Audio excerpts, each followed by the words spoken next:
کو بلا کے لاؤ. جب بلانے گئے تو رستے میں عورت پہ نظر پڑی. پہلی نظر تو معاف ہے لیکن دوبارہ دیکھ بیٹھے. دوبارہ نظر پڑی تو پریشان ہو گئے. خیال آیا میں نے تو خیانت کی اپنے نبی پاک سے.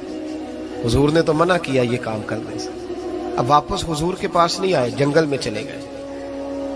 ابن قدامہ نے کتاب التوابین میں اس روایت کو لکھا ہے. کہتے 40 دن وہ پہاڑوں میں روتے رہے کہ یا اللہ مجھ سے غلطی ہو گئی. کتنے دن؟ اب ہمارا شغل ہے, اس کو لوگ گناہ ہی نہیں سمجھتے. بدنگاہی تو کوئی گناہ ہی نہیں, اب تو یہ شغل ہے. اب تو ہمارے ہاں معاذ اللہ تعالیٰ سیانے بیانے بندے بیچ بیٹھے ہوتے ہیں جب یہ باتیں ہو رہی ہوتی ہیں. یہ شغل ہے ہمارا. اب تو ابا کے سامنے بچہ وال پیپر گندی تصویر کا لگایا ہوتا ہے پر وہ کہتا ہے عمر ہے نا جی, عمر ہے نا جی. مجھے پتہ ہی نہیں یہ کتنا گند کر رہا ہے. یہ تباہ ہو جائے گا روحانی طور پر. اگر یہ گند دیکھنے میں الجھ گیا تو امام شافعی کا فتویٰ ہے جس کی نظر گندی ہوتی ہے اس کا حافظہ کمزور ہوتا ہے, وہ کوئی بڑا کام نہیں کر سکتا. وہ نفسیات کا مریض ہو جاتا ہے جو گندی نظر والا آدمی ہوتا ہے. ہمیں پتہ ہی نہیں کہ ہمارے مسائل اصل میں ہیں کیا. تو 40 دن جنگل میں روتے رہے. 40 دن محبوب سارا کچھ جانتے تھے پر خاموش رہے. حضرت جبریل امین حاضر ہوئے. عرض کی یا رسول اللہ آپ کا وہ غلام رو رہا ہے. رب کہتا اسے بلا لے, میں نے اس کا گناہ معاف کر دیا ہے. تو نبی پاک صلی اللہ علیہ وسلم نے حضرت مولا علی شیر خدا اور جناب سلمان فارسی کو بھیجا, فرمایا فلاں جگہ ہے لے آؤ. کہتے ہیں جب ہم گئے تو 2 پہاڑوں کے درمیان جناب سالبہ تڑپ کے رو رہے. ہمیں دیکھ کے اور روئے. کہنے لگے علی میرے بارے میں کوئی آیت تو نہیں نازل ہو گئی؟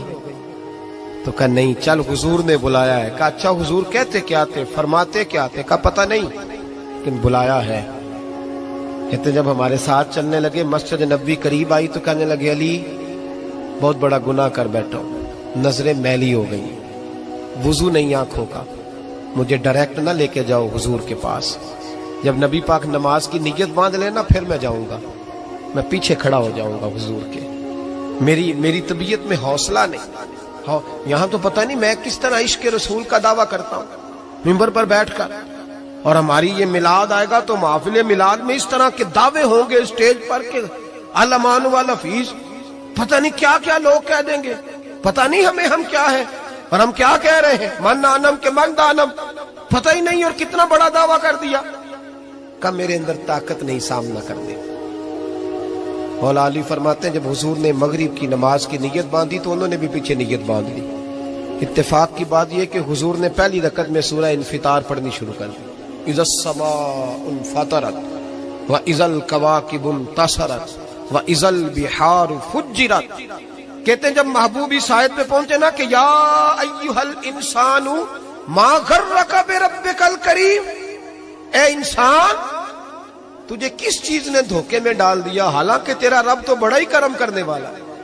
تو کس طرح کسی اور کے دھوکے میں بربک الکریم, اور ضمیر واحد ہے, میں تفسیر پہ نہیں جاتا. کہا تیرا اپنا رب, بربک کا تیرا اپنا رب, تیرا رب تو بڑا کریم ہے, تو پھر بھی کہیں اور چلا گیا. جب یہ آیت سنی تو پیچھے چیخ ماری, بے ہوش ہو کے گر گئے. گھر والے گھر لے گئے. نماز مکمل ہوئی تو حضور نے فرمایا کیا ہوا؟ عرض کی حضور وہ تو رو پڑے تھے, گھر لے گئے. محبوب پیچھے گئے تو بے سدھ پڑے, تیز بخار ہو گیا. نبی کریم سرہانے بیٹھے اور ان کی گردن کو اٹھا کر سر کو گود میں رکھا, اور جب بالوں میں دستے مبارک پھیرا تو آنکھیں کھول دی اور جھٹ سے اپنا سر زمین پہ رکھ کے کہنے لگے حضور میں اس قابل نہیں کہ آپ کی گود میں میرا سارا ہے, اس قابل نہیں, بڑا مجرم. تو محبوب نے فرمایا تجھے مبارک ہو, رب نے تجھے معاف کر دیا ہے, اللہ بھی راضی ہے, میں بھی راضی ہے. اب حضور کے قدموں کے قریب آئے تو کہنے لگے حضور آپ راضی ہیں؟ کہا راضی ہوں. فرمایا پھر میرے لیے دعا کریں. بس یہ بات ہوئی تھی, انہوں نے کلمہ پڑھا تو روح پرواز کر گئی. پرواز میرے بھائی احساس پیدا کر. یاد رکھیں اگر روحانی زندگی صحیح نہیں نہ ہوگی, یاد رکھ لیں کسی کا کوئی نقصان نہیں. سارے سکون سے سو جائیں گے, آپ نہیں سو پائیں گے. اگر آپ کے ضمیر پہ بوجھ رہیں گے نا تو سارے لوگ رمضان میں 4 قرآن پاک ختم کریں گے, آپ 10 پارے بھی نہیں پڑھ پائیں گے. اگر آپ اپنے آپ کو صحیح نہیں کریں گے, روحانی زندگی بحال نہیں ہوگی, تو یاد رکھنا بڑا اپنا آپ سارا کچھ سجا کے ظاہراً بڑے پرہیزگار بن کے بھی